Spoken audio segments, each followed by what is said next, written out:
Morning in San Francisco began with a thin veil of silk-like fog draping over the shimmering waters of the Golden Gate Bay, reflecting the sun's first light.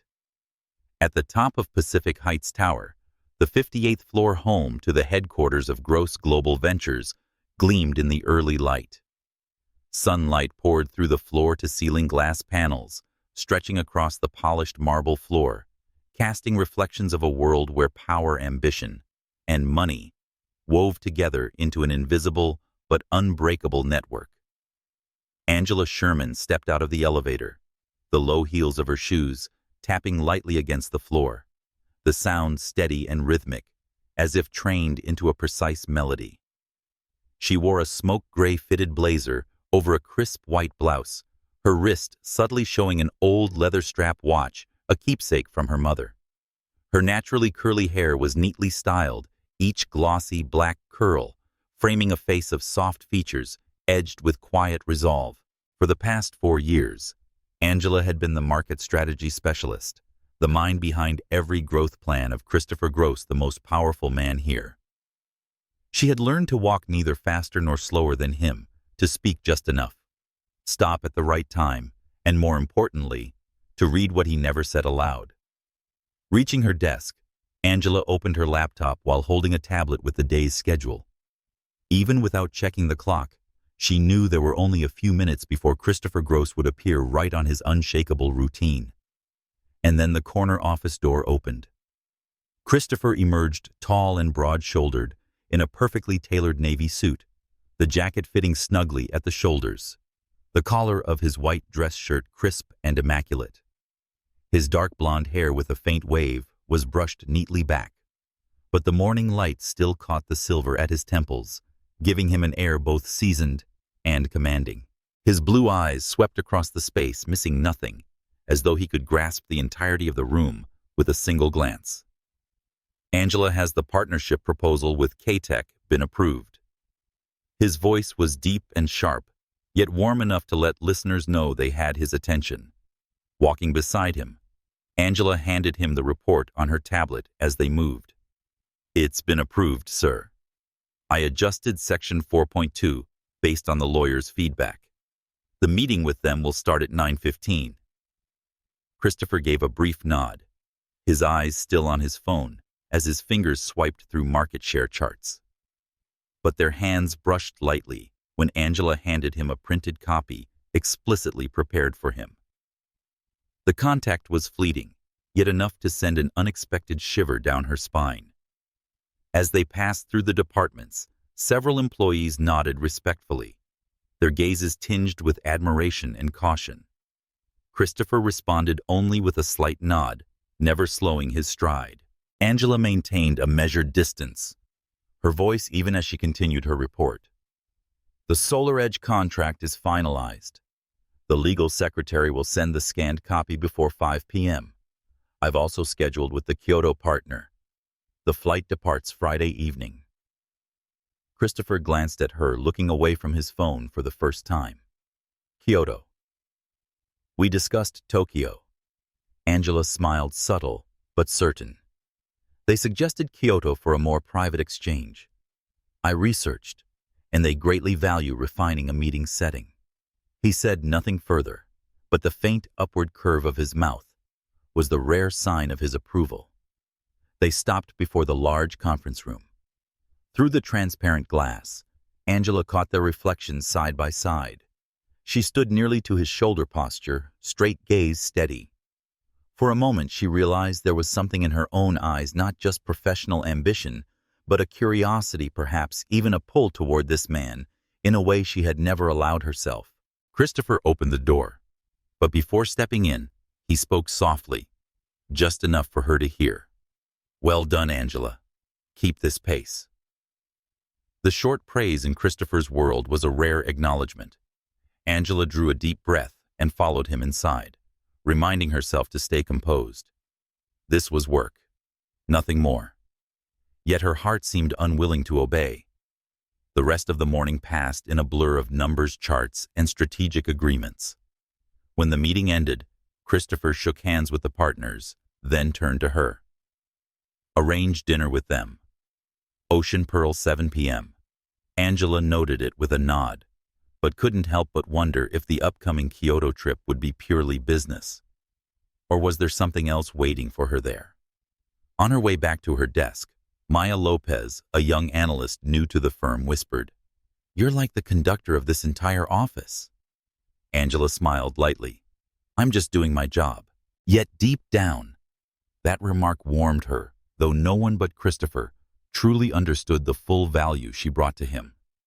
As the late morning sun angled through the large glass panels, Angela caught sight of Christopher at a distance, speaking on the phone, one hand in his pocket, the other twirling a silver pen, a habit he had when thinking. The light caught his face, etching the moment into her memory, more vividly than any numbers or contracts ever could. Perhaps on some higher floor, their story had already begun long ago, only neither had admitted it. Possibly the upcoming trip to Kyoto would be when things long kept hidden found a way to surface.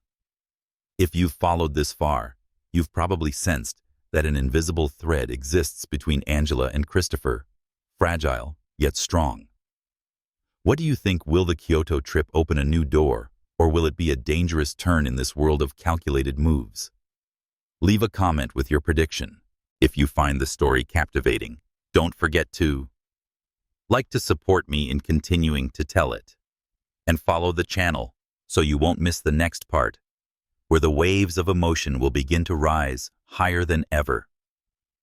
A light spring rain, as delicate as a veil of gauze, fell over the streets of Kyoto, turning the stone paths along the Kamo River into glistening strips of mirror. Angela stepped out of the black private car, her curls neatly pinned up, though a few strands fell loose, catching the gentle, cool dampness of the night.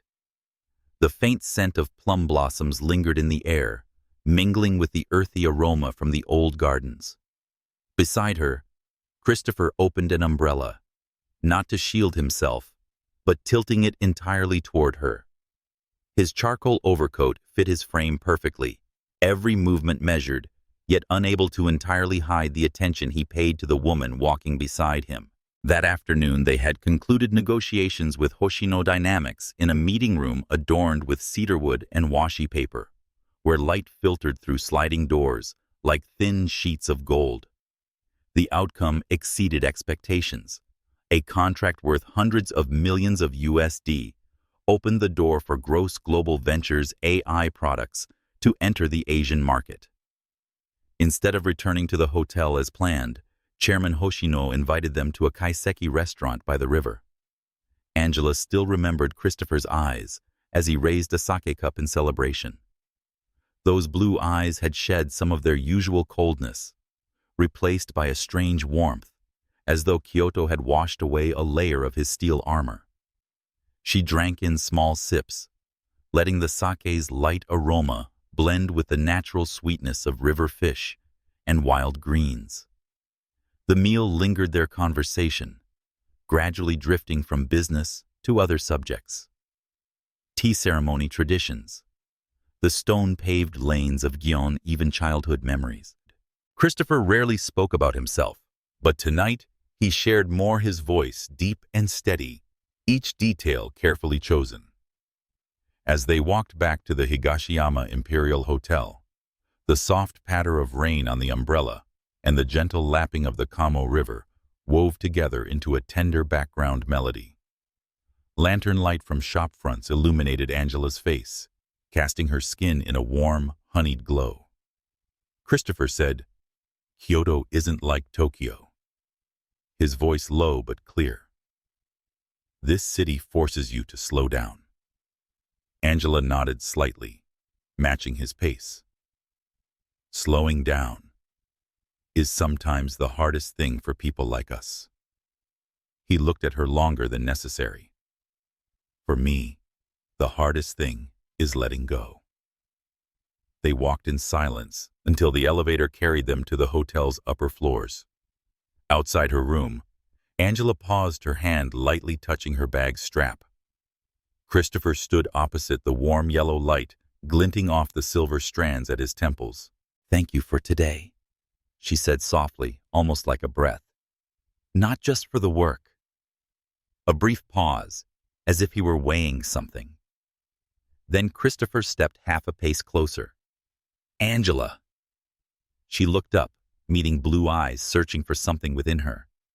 The space between them closed, and before reason could intervene, his lips brushed hers. Not rushed, not forceful, just a tentative touch enough for them both to feel each other's warmth against the damp Kyoto night. When he stepped back, Angela remained still, her heart pounding. Christopher said nothing more, only gave a slight nod before turning into his room. But the moment had etched itself deep, impossible to erase. That night, Angela lay in bed, listening to the rain tapping gently against the shoji-framed window. The memory of the kiss lingered along with questions she didn't want to answer. There had been an unspoken boundary between them for 4 years, and now it had just been crossed. The next morning, they met again in the lobby, dressed sharply as on any other business trip. Christopher had returned to his composed demeanor, his voice in business discussions betraying no trace of the night before. Angela was the same, though, now, and then their eyes would meet by chance, revealing a fleeting glimmer they could not hide. The presentation with Hoshino Dynamics took place in a modern building, its glass walls reflecting rock gardens and ancient pines. Christopher delivered the AI expansion strategy in fluent English, interspersed with basic Japanese that Angela translated softly and precisely. Their coordination was seamless, like a finely tuned machine. When the contract was signed, Mr. Hoshino proposed a toast. Christopher shook his hand, his thanks brief, but when he turned to Angela, his gaze held something else, a quiet acknowledgement.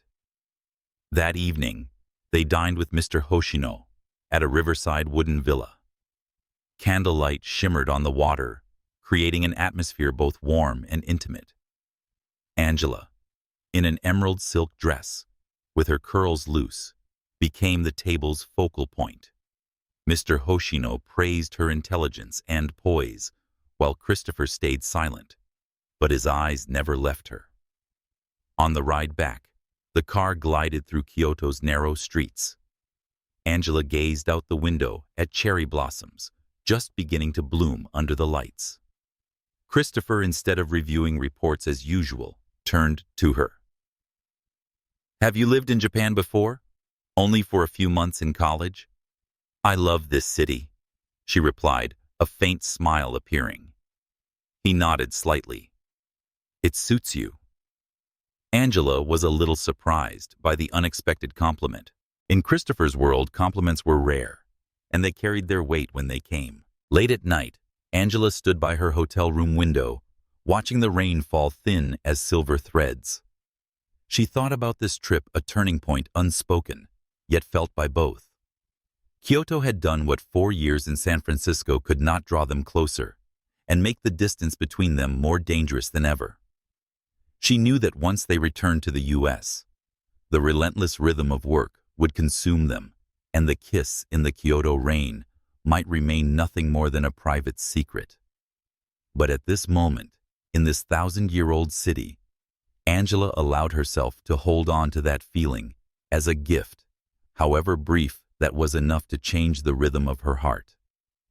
Kyoto's morning lay shrouded in a mist, as if the city was reluctant to wake. Gentle light filtered through the shoji screens, casting soft bands across the tatami floor. Angela woke earlier than usual, her mind still hazy with the lingering sensation of the night before. The scent of cedar from the walls and door frames mixed with a faint aroma of green tea, evoking a calm serenity. Yet her heart beat with an unsteady rhythm. She sat up, letting her bare feet touch the cool tatami. The memory of that moment outside her room, the brief touch of Christopher's lips against hers, washed over her like tender and intense waves. It was not the kiss of an impulsive man. It had been measured, yet carried an undeniable urgency. Her fingers brushed her lips, lingering in thought before she exhaled, forcing herself back to the present. Angela stepped into the bathroom, letting warm water cascade over her shoulders, as if ripping away every trace of Kyoto's night. When she emerged, she wore a cream-colored suit, her curls neatly arranged, makeup light yet precise, the professional image she had crafted over the past 4 years. Today was the official signing with Hoshino Dynamics, and she could not afford to let her mind drift over a private moment, no matter how deeply it had etched itself. As always, Christopher appeared in the hotel lobby on time, dressed in a charcoal suit tailored to his tall frame. His gaze passed over her, lingering a fraction longer than polite, before he gave a slight nod in greeting. There was no mention of the night before, or sign that he remembered or wished to bring it up. In the car, they spoke briefly about the day's agenda: a 9 a.m. meeting with the executive board, the signing at 11, and a celebratory lunch at noon. His voice was deep and steady, and every word was chosen as if everything remained strictly business. Angela responded with equal composure, keeping within safe bounds. Yet the unspoken omission, the silence over what had happened, made the air between them heavier. The Hoshino Dynamics boardroom occupied the top floor of a glass tower, overlooking a patchwork of old tiled roofs and meticulous Japanese gardens. Morning light reflected across a long walnut table where the two sides faced each other. Christopher delivered the market expansion strategy in English, with Angela smoothly translating portions into Japanese. She sat close enough to feel the warmth from his shoulder and catch the familiar scent of cedarwood tinged with bergamot.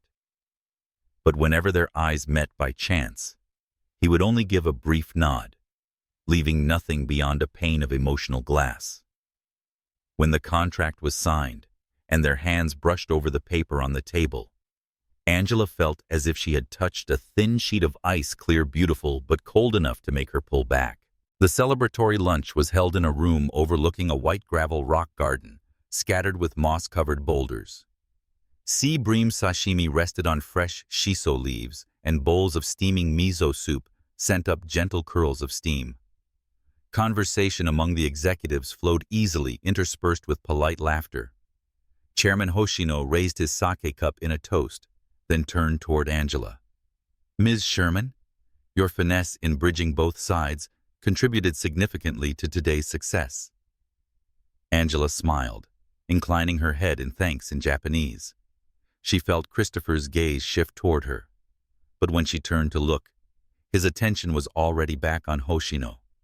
He did not echo the compliment, but there had been a fleeting glimmer of acknowledgement in his blue eyes. As the car carried them back to the hotel that afternoon, Angela sat in silence, gazing out the window.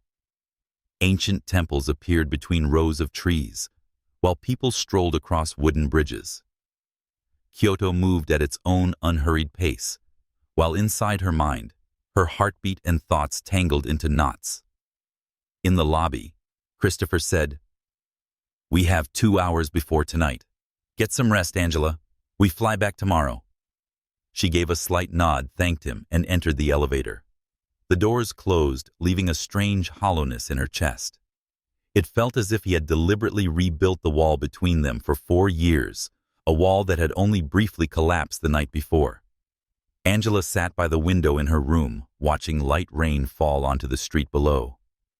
She wondered if he had thought about last night at all, or if to him it had been nothing more than a minor misstep in an otherwise perfectly calculated sequence of days. And if it was a misstep, she should forget it before she became a dangerous variable in his world. She removed her blazer, leaning her head against the window frame. Kyoto's rain fell on gently, yet persistently. And Angela realized that his silence, not rejection nor acceptance, made him harder to read than any contract she had ever signed. That evening, their final dinner in Kyoto was quieter than expected. There was no laughter, no meandering small talk, as there had been the night before. Only the sound of chopsticks lightly touching bowls, the quiet pour of tea, and brief exchanges about the next morning's flight. Angela smiled politely, choosing each word carefully to stay within safe limits. Christopher did the same. His eyes and tone returned to the professional track. But as they stepped out of the restaurant, rain still falling, and golden light pooling on the wet pavement, Angela caught in his peripheral glance something different. Not coldness, not warmth, entirely, but hesitation. A fleeting moment gone quickly, as if he were unsure of what he wanted. They parted in the lobby at the hotel with no mention of meeting for breakfast. Angela entered the elevator, hearing the doors close behind her, feeling as though she had placed a period at the end of an unfinished sentence. She sat at the desk in her room and opened her laptop, preparing for the San Francisco schedule that would begin as soon as they returned. But amid the numbers, reports, and emails, the image of that rainy Kyoto night seeped in, lingering like a spreading ink stain on white paper, something she could not erase, no matter how hard she tried. Morning in Oakland was strangely quiet. Angela sat at her kitchen table, a mug of coffee still steaming, but untouched. On the tabletop, a pregnancy test lay silently, two pink lines standing out, as clearly as twin strokes of ink that could never be erased. She stared at it for a long moment, feeling like time had stopped and rushed forward too fast. For the first few seconds, Angela couldn't think at all. Her mind was blank, filled only with the pounding of her heartbeat and the quickness of her breath. Then, memories began to surface in sharp fragments. The warm golden light in the Kyoto hotel hallway, the damp air of the rainy night, and the kiss she still tried not to name. They fit together like the final pieces of a picture she could no longer avoid seeing. She rose slowly and walked toward the window. The thin curtain let in the day's first sunlight, casting a soft glow that did nothing to lift the heaviness in her chest. Outside, trees along the street swayed gently in the breeze, a few leaves falling onto the roof of a parked car. It was an ordinary morning for the city, but for Angela, everything had changed. Her hand moved instinctively to her stomach, still flat, unchanged on the outside, but a new life had begun inside. The thought tightened her throat. Deep within her, a fierce primal sense of protection rose so intense, she had to take a slow breath to steady herself. An image of her mother surfaced, Angela Sherman, the woman who had raised Angela alone in a cramped Houston apartment. Lena would sit at the kitchen table on late nights, counting loose change from her nursing shifts, softly humming an old jazz tune. Angela remembered her mother's hands, calloused but warm, pulling the blanket over her on cold winter nights. She also remembered her mother's warnings. Don't let anyone decide the course of your life, Angela. Especially men who know how to make promises, but not how to keep them. Those words, once vague advice, now rang like a cold, sharp bell in her mind. Christopher Gross. She couldn't picture him as a father.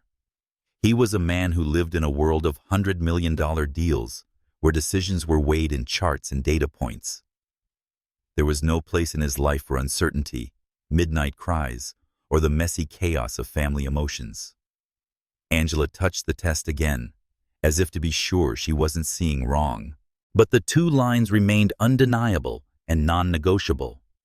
She knew she couldn't undo the moment in Kyoto, but could choose how to face its consequences. Her phone buzzed on the table, and the screen lit up with a message from the office. Angela, Mr. Gross needs the new strategy draft before 10 a.m. Angela glanced at the clock, 7:30. 30 minutes to collect her thoughts, change into her work clothes, and step back into the role of the composed strategist who was always in control. She opened her closet, selecting a dark shift dress and layering a loose blazer. In the mirror, her reflection was still Angela Sherman hair, neatly tied, eyes focused. But beneath the fabric was a secret no one, not even Christopher, could know. Driving into San Francisco, she felt like the city sat farther away than usual. The financial district's glass towers emerged through a light fog, and the bay sparkled under the morning sun. She inhaled deeply, trying to convince herself everything would be fine if she stuck to her plan. The plan. She had already thought it through in rough outlines, work for a few more months to save enough, then leave Gross Global Ventures. After that, Start a small consulting firm serving local businesses in the Bay Area. The income might not match her current salary, but it would be enough to raise a child and give them a stable life. Above all, she wanted to make every decision so her child would never know the ache of waiting for someone who would never come. When Angela stepped into the 58th floor office, the air was already alive with the sound of typing and the hum of conference calls. Christopher stood by the floor-to-ceiling windows, hands in his pockets, eyes on the view beyond. He turned when he saw her, his gaze sweeping over her quickly but unreadably. New market strategy. He asked, his deep voice giving no hint that they had shared a rainy Kyoto night. Angela set a folder on his desk. I've updated the revenue forecasts for next quarter and added a contingency plan for the Southeast Asian market. Christopher flipped through a few pages, nodded, then turned his gaze back toward the window. Good. That was the end of it. No personal question, no faint smile. As if there had never been anything between them but numbers and contracts. Angela left his office and returned to her desk. She knew she couldn't rely on any signal from Christopher to shape her next steps. That choice had to be hers, and hers alone. Back at her Oakland apartment, Angela poured herself a cup of ginger tea that evening. The warmth spread into her stomach, easing the faint nausea, a further sign that everything was changing. She took out a new notebook and wrote the first lines. 1. Open a separate savings account. 2. Find a small office space in Emeryville. 3. List potential clients. 4. Create a minimalist newborn essentials checklist. The page began to fill her handwriting steady. Each line was a step toward her envisioned future without space for abandonment. Closing the notebook, Angela rested her hand on her stomach and whispered, "We're going to be okay." Outside her small apartment, the street noise gradually faded. Angela leaned back in her chair, feeling both tired and resolute. She knew the road ahead would not be easy, but after everything she had been through, she was ready to walk alone if necessary. In the following days, Angela lived like two parallel versions of herself. By day, she was the strategist of gross global ventures, calm, precise, always appearing with her hair neatly pinned and a perfectly tailored blazer. By night, when the city was asleep, she sat at her kitchen table, under the warm glow of a yellow lamp, notebook open, sketching each step to leave the company and start a new life. She knew time was not on her side. Standing before the mirror every morning, she told herself her waistline hadn't noticeably changed yet, but she wouldn't be able to hide it for long. The loose blazers and newly bought dark shift dresses were only a temporary solution. She needed an exit plan quick enough to avoid suspicion, yet slow enough to gather everything she needed for the future. The plan was divided into finances, career, and housing. For finances, Angela opened a separate account at a small bank in Oakland, where she was unlikely to run into familiar faces from San Francisco's business circles. She transferred small amounts from her monthly paycheck into it carefully, keeping the numbers unremarkable.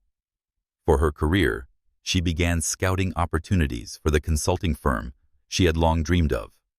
On lunch breaks, instead of resting, she would slip away to a small cafe on a corner in the Mission District, open her laptop, and research markets for small businesses. She recorded the names of shops, startups, even independent bookstores, believing she could help grow. She considered an apartment in Berkeley or Emeryville for housing close enough for convenience, far enough to be separated from Christopher Gross's world, a place where she and the baby could start over, far from glass towers and massive contracts. At the office, Angela maintained her professional composure. Meetings with Christopher went on as usual.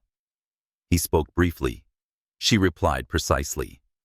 But sometimes, while she was presenting, his gaze lingered for a second longer, as if he wanted to ask something else, but stopped short.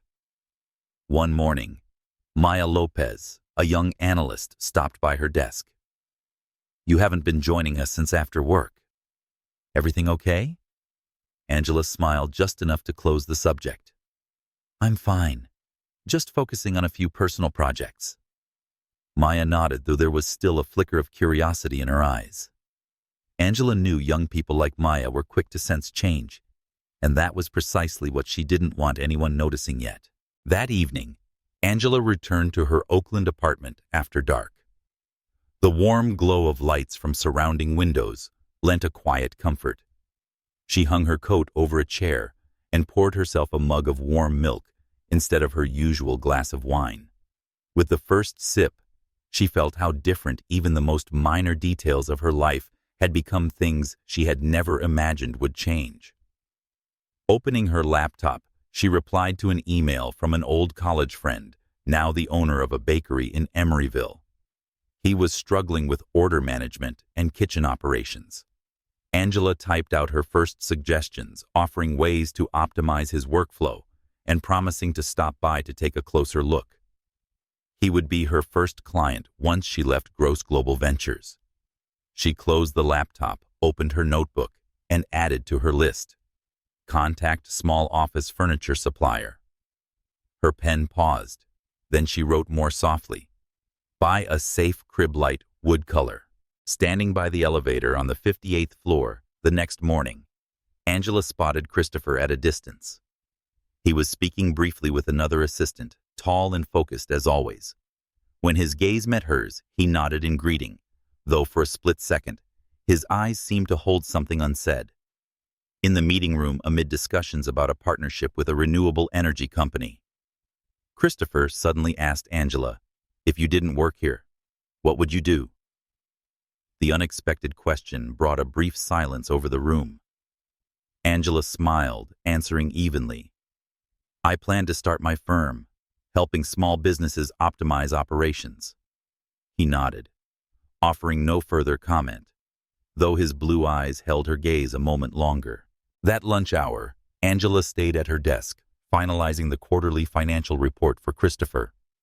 The San Francisco Bay stretched wide under the sunlight outside the glass windows. A small sailboat glided over the deep blue water, free and apart from the tall buildings. The image felt like a metaphor for the life she wanted, less glamorous, but far freer. That evening, Angela stopped by a small bookstore near her home. She picked out a few titles on entrepreneurship and time management, along with a guide to newborn care. The shopkeeper wrapped them carefully, unaware that these books marked a turning point in this woman's life. Back home, she switched on her desk lamp and spread the books out in front of her. She turned the pages, slowly reading each line, her mind both in the present and the future, a future where she would no longer stand behind a powerful man, but lead her path. Outside, Oakland streets glowed with the light of minor shop signs, the traffic thinning.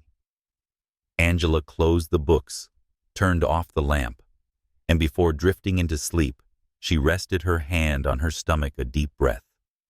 Nothing was visible yet, but she knew each step she took carried them away from the old orbit toward an entirely new life.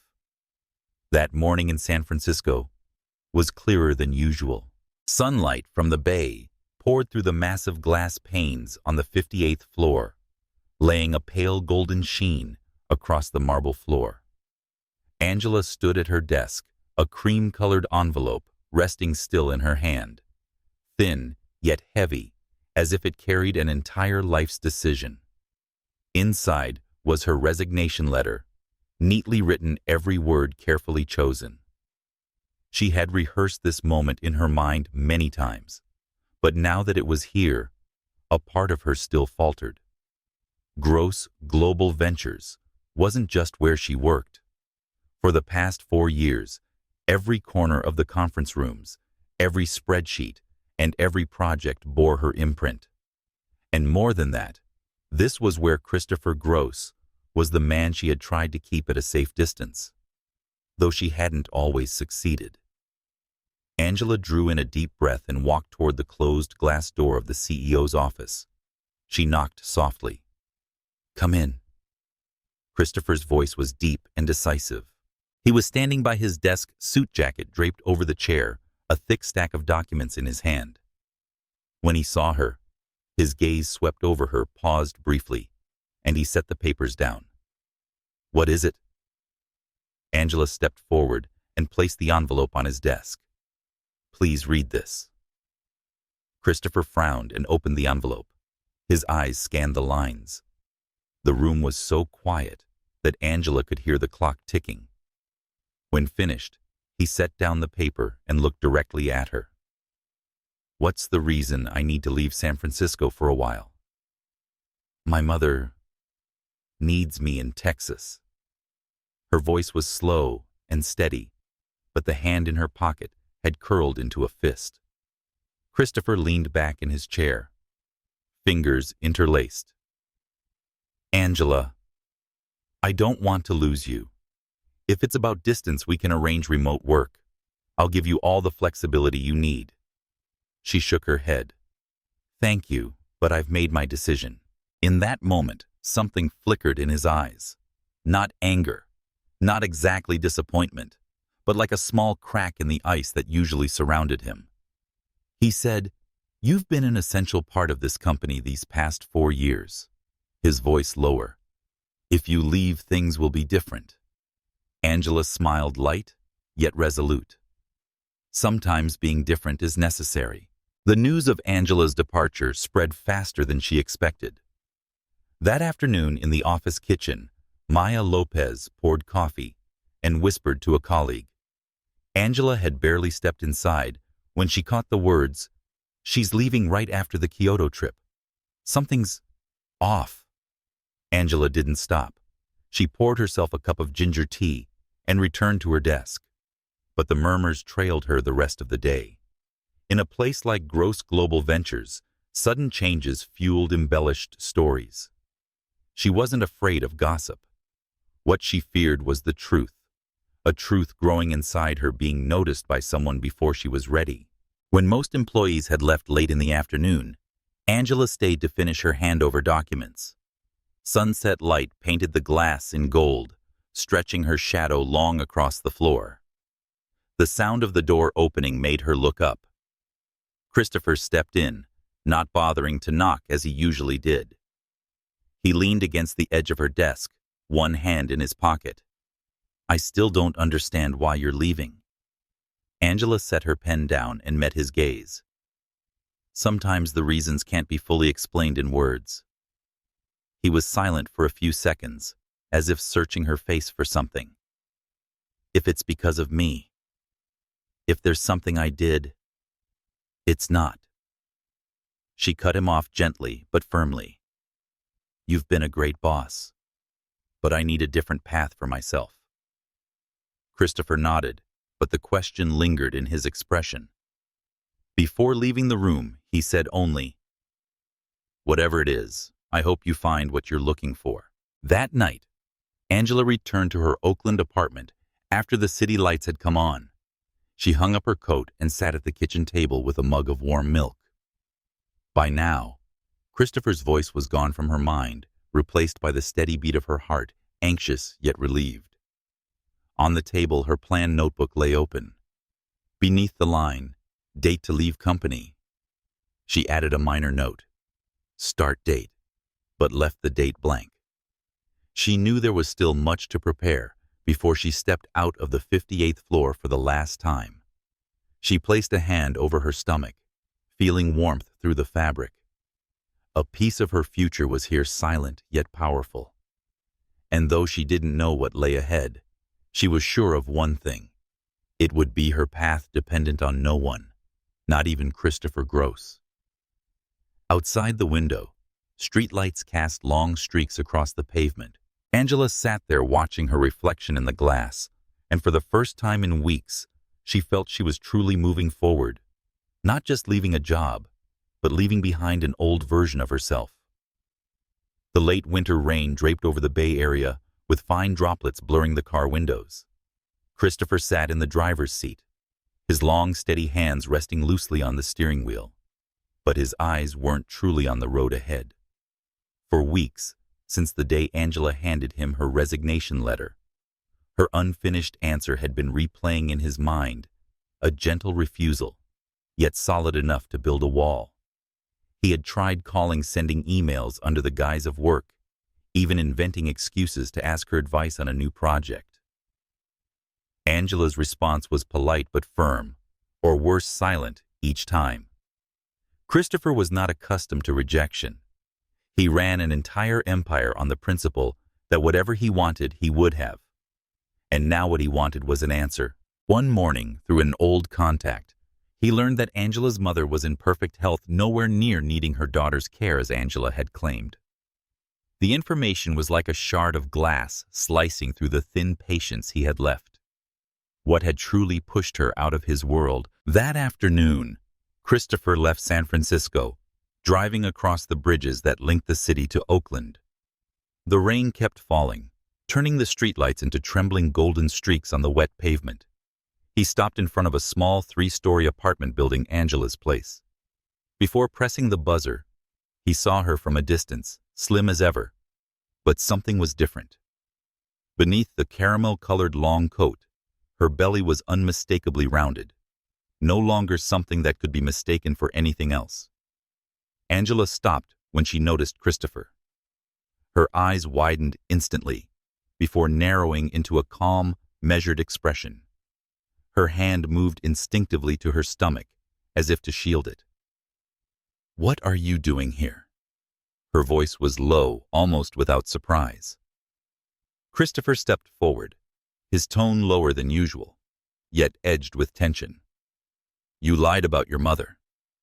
Angela stood still, the hallway's warm light casting every line of her face in sharp relief. "I said what I needed to say to leave." "And your belly." He paused, as if the question itself was heavy. "Is it mine?" For a moment, all sound seemed to slow. Angela didn't look away. Her answer came slowly but clearly. "Yes, from Kyoto." Christopher drew in a deep breath, the feeling in his chest lightening and tightening at once. "Why didn't you tell me?" "Because I knew you'd react exactly like you are now, trying to solve it like an equation." "But this isn't a contract, Christopher. This is a human being." Angela's voice stayed calm, but there was a resolve in her gaze that left him no room to interrupt. "I will raise the baby alone. I don't need you." The rain kept falling, droplets dripping from the small awning to the concrete below. Christopher stood there, his hand tightening in his pocket. He thought of that night in Kyoto, when every invisible wall between them had dissolved, and holding Angela had been the only thing that existed. He had tried to push that memory aside, to treat it as a rare lapse in an otherwise disciplined life. But now the result of that night stood before him, clear and undeniable. "I don't want to abandon my child," he said, each word deliberate. "You can hate me, but let me be here for the baby." Angela's brow furrowed, her guard still firmly in place. "How long will you be here, until it becomes inconvenient for you? When work calls you away, when billion-dollar deals leave you no time?" Christopher swallowed his rebuttal. He knew she was right. He had never let anyone or anything disrupt his orbit. But the thought of losing the chance to be present in his child's life left him feeling empty in a way he'd never experienced. Angela stepped back, her hand still on her belly. "I need to think." The door closed, leaving Christopher standing in the empty hallway, listening to the sound of rain mingling with his heartbeat. He left the building and drove back to the city.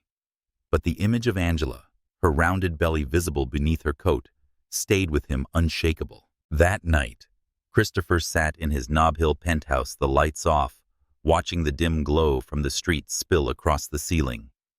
For the first time in years, he thought of his father, a man who had walked away when Christopher was 10, leaving a void he had filled with success, power, and absolute control. He realized that if Angela shut him out, history would repeat itself. The child would grow up with an absent father. The thought kept him awake until the pale light of dawn broke over San Francisco. A new resolve took shape, not the kind that came from a businessman determined to win, but from the instinct of a man about to be a father. Angela might not trust him yet, but he would find a way to prove himself, not with promises, but with presence, day by day. A week after their tense hallway exchange at her apartment building, Angela noticed Christopher appearing more often in moments no one had invited him into. On Monday morning, as she stepped out of the building on her way to a consultation with a potential client in Emeryville, a sleek black SUV was parked at the curb. The window rolled down, revealing a familiar face. "I'm guessing you're headed toward the Bay Bridge," Christopher said, his voice even and casual, as if this were nothing more than a coincidence. Angela hesitated, her hand tightening on her bag strap. "I can get there on my own." "I know, but it's raining and I don't want you standing around waiting for a ride." He opened the passenger door, not insistent, simply waiting.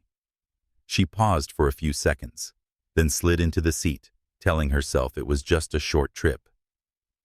Inside, the scent of leather mingled with a faint note of coffee, the steady rhythm of the wipers filling the silence. They said little along the way, but now and then, his gaze drifted toward her, not probing, but as if taking in each small detail, the way her hand brushed her stomach when the car jolted slightly, or how her eyes stayed on the window, avoiding his.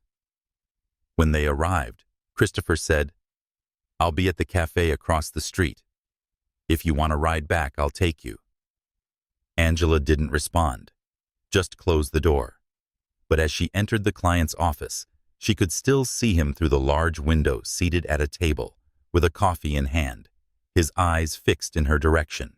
A few days later, Angela was picking vegetables at the neighborhood grocery store when she heard someone call her name. She turned to see Christopher at the checkout, his basket holding whole grain bread, organic milk, and a bottle of prenatal vitamins. "I figured this kind is better than what I found online," he said, holding up the bottle, a hint of humor in his blue eyes. Angela looked from him to the vitamins, feeling both amused and unsettled. "You don't have to." "I know, but I want Christopher to cut in before she can finish." Despite her protest, he paid for both their groceries, then walked with her under the honey-colored sunset. On the way back, they said little, but when they parted at the apartment entrance, she noticed his hand brush the doorframe beside her shoulder, a small, unconscious gesture of protection. That weekend, when Angela went to the public library to gather research for her startup plan, she was surprised to see Christopher in the reading area, laptop open, surrounded by a few books on parenting. He looked up when he saw her, showing no sign of surprise. He explained that this library was quieter than my office, and slid a book toward her. First-time Parents' Handbook. A few good chapters for moms, too. Angela didn't sit, but she flipped through the pages, noticing small sticky notes, marking sections in neat handwriting, phrases like benefits of skin-to-skin contact and importance of a familiar voice. "What are you doing, Christopher?" she asked slowly, her voice carrying both fatigue and curiosity. He met her gaze directly. "Learning how not to repeat my father's mistakes." These chance meetings kept happening, but the randomness began to fade. Angela understood he was trying to prove something, that he could be present and wouldn't disappear. Still, she kept her distance, afraid that if she opened the door, he might step in, only to leave when interest waned. One afternoon, as she walked through the park near her home, she spotted Christopher on a bench reading a document. Beside him was a brand-new baby stroller, tags still hanging. She stopped in front of him, arms crossed. "What are you planning to do with that testing, if it's easy to maneuver?"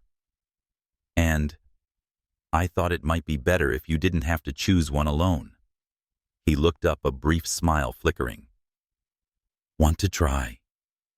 Angela sat and placed her hands on the handlebars. The stroller rolled smoothly over the stone path, the wheels so quiet she barely felt resistance. An image flashed in her mind, herself and the baby in this stroller under the park's shade, Christopher walking right beside them. The thought made her falter like she had accidentally opened a door she'd tried hard to keep locked. When the sun began to set, she returned the stroller to Christopher. "You don't have to do all this." "I know," he said, his voice softer than usual. "But I want the chance to be here even if you're not ready to trust me yet." Angela said nothing more. She turned away, but after a few steps, she heard him call quietly. "Angela, I'll still be here until you tell me you don't need me anymore." The words lingered in the airlight, yet clinging, and though she didn't look back, Angela knew she had heard them clearer than any promise he had ever made. Angela had never imagined new habits would take shape like this. Just a few months ago, she had been planning to leave her job, keeping a safe distance from Christopher and his world. Now each week, in one way or another, he kept slipping into the ordinary pieces of her life, quietly, without imposing but unmistakably present. That morning, Angela had an appointment with a new client in Berkeley. She layered a simple beige linen dress with a soft cardigan to conceal her belly. As she stepped outside, the familiar black SUV was again parked in front of her building. Christopher didn't get out. He lowered the window. "I was passing by." "Want a lift?" Angela tilted her head, half skeptical. "Did you drive to Berkeley on a Thursday morning?" He shrugged, a faint curve at the corner of his lips. "Not exactly. But if you need me, I'm here." She hesitated a few seconds, then got in. Inside, soft jazz played in the background, with a faint hint of mint in the air. Christopher didn't ask anything about her work. He just drove with a quiet focus that made Angela feel more at ease than she wanted to admit. The meeting in Berkeley ended earlier than expected. When she stepped out of the building, Angela found Christopher standing under the shade of a tree, holding 2 cups of hot herbal tea.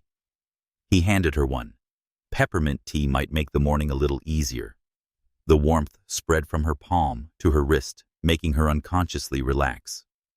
They found a bench near a small pond. The water mirrored the blue sky, and a light breeze carried the scent of freshly cut grass. "What exactly are you trying to do, Christopher?" Angela asked, not sharply, but as if genuinely trying to understand. "I'm learning to be here without control," he replied, eyes on the pond, as though weighing each word. "It's not something I've always been good at." Angela stayed silent. She knew he was telling the truth. In business, Christopher was the one who made the plans, controlled the variables, and was always several steps ahead. But here he was trying something different, with her slowing down, waiting, not forcing the outcome. One evening, with a light rain falling, Angela was preparing dinner when a knock sounded at the door. Christopher stood there holding a paper bag from her favorite bakery in Oakland. "You might want some fresh bread." She took the bag, the warm aroma filling her kitchen. "You don't have to. I know." He interrupted, his voice gentle but steady. "But I want to." They had dinner together, a simple pumpkin soup, bread, and hot tea. No talk of business. No mention of the past. Just small things, a book he'd recently read, a song she'd heard on the radio. For the first time in months, Angela didn't feel the need to keep her guard up. That closeness, however small, began to form cracks in the wall Angela had built. She kept reminding herself this could be temporary, that Christopher might vanish when his life became too busy. But every time he showed up, it became harder for her to believe that assumption. One weekend afternoon, Angela got a text from Christopher. "Come out to the balcony." She saw him on the street below, standing beside a small truck when she stepped outside. He opened the back to reveal a light-colored wooden rocking chair when she came down. "I remember you said your mother had one when you were little." Angela ran her hand over the smooth wood. In that moment, childhood memories rushed back, the gentle creak, the sense of safety in her mother's arms. She looked up and met Christopher's gaze. "You remember more than I thought." "I'm trying," he replied. That night, alone in her apartment, Angela sat in the new rocking chair, her hand resting on her belly. She couldn't deny the sense of safety Christopher was bringing. not through money or grand promises, but through his steady presence. But she also knew that letting someone past her wall meant giving them the power to hurt her. And that was something she still wasn't ready for. Even so, as the night breeze stirred the curtains, Angela couldn't help imagining a morning, sometime in the future, rocking in this chair, the baby asleep in her arms, Christopher sitting nearby, reading as though that peace had always been a given. She shook her head, as if to chase the image away. But deep down, Angela knew the crack in her wall had grown wider, and if Christopher kept this up one day, that wall might crumble entirely. Spring arrived in Oakland, as softly as a breath, the scent of jasmine drifting through half-open windows, blending with the clanging of streetcars outside. Angela stood at the sink, rinsing the ripe red strawberries she'd just bought from the morning farmer's market. Sunlight poured into the small kitchen, spilling a warm golden glow across the wooden table. A knock sounded slow, deliberate, as though the person on the other side didn't want to break the quiet inside. Angela dried her hands on a cotton towel, opened the door, and there stood Christopher. Today he wore a pale blue shirt, holding a bouquet of white tulips, the flowers she'd once mentioned when talking about spring in Texas. "I thought this color would suit the light in your home," he said, his voice low but gentle. Angela accepted the flowers' warmth, seeping in alongside their fresh, delicate scent. "You remembered." Christopher smiled without answering. He stepped inside, glancing around to ensure he wasn't intruding. The midday light fell across the room, revealing more clearly every detail from Angela's fine, graceful features to the curve of her belly rounder than before. They sat at the kitchen table, Angela making chamomile tea, while Christopher arranged the flowers in a glass vase. These small actions unfolded quietly, but without distance. The thin ice of their earlier coincidental meetings had melted away. What remained was an unspoken acceptance that the other person was here without pretense. "Angela." Christopher began, setting his cup down. "I know there's still a distance between us, but I want to be here when our child is born. Not just today or tomorrow long term." Angela stayed silent, eyes fixed on the steam rising from her cup. How many times had she heard promises? How many times had she watched them dissolve into the air? But this time, his voice didn't carry the edge of persuasion aimed at winning. It felt more like a confession, plain and honest. "I'm afraid," she murmured almost to herself, "scared that one day you'll disappear, and I'll have to explain to our child that their father once wanted to be here, but isn't anymore." Christopher looked at her for a long moment, then nodded. "That fear is real, and I can't erase it with words. But I can be here every day so you see for yourself that I'm not going anywhere." That afternoon they walked to the nearby park. Early cherry blossoms drifted down in the breeze, carrying a sweet fragrance.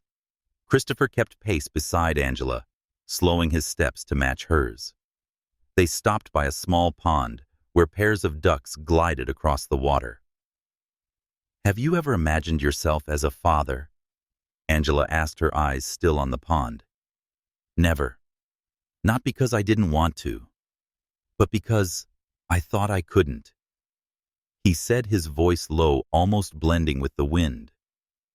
"And when I learned this was happening, I realized it was a chance I couldn't let pass."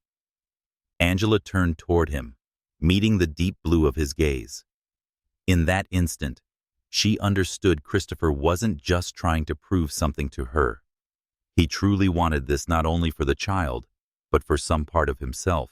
Back at the apartment, Angela opened a cupboard and took out a small box. Inside was a silver bracelet her mother had worn while pregnant with her. She placed it in Christopher's hand. "If you mean to stay, keep this not as a promise, but as a reminder." Christopher turned the bracelet gently, the silver catching the light. He didn't say thank you. He nodded, and his eyes conveyed more than words could. When the door closed behind him, Angela leaned against the wooden frame, her mind in turmoil. She knew she had just opened a door. She hadn't stepped through yet, but she had allowed the light from the other side to spill in. And somewhere deep inside, she felt that this time, maybe things could be different. Share your thoughts below. If you've ever found yourself at that moment, choosing between keeping a safe distance and opening your heart to a new chance. Do you believe people can truly change for love and responsibility? Hit like if you resonate with Angela and Christopher's story, and follow the channel so you won't miss the next chapters, where we'll see if this door leads to a home.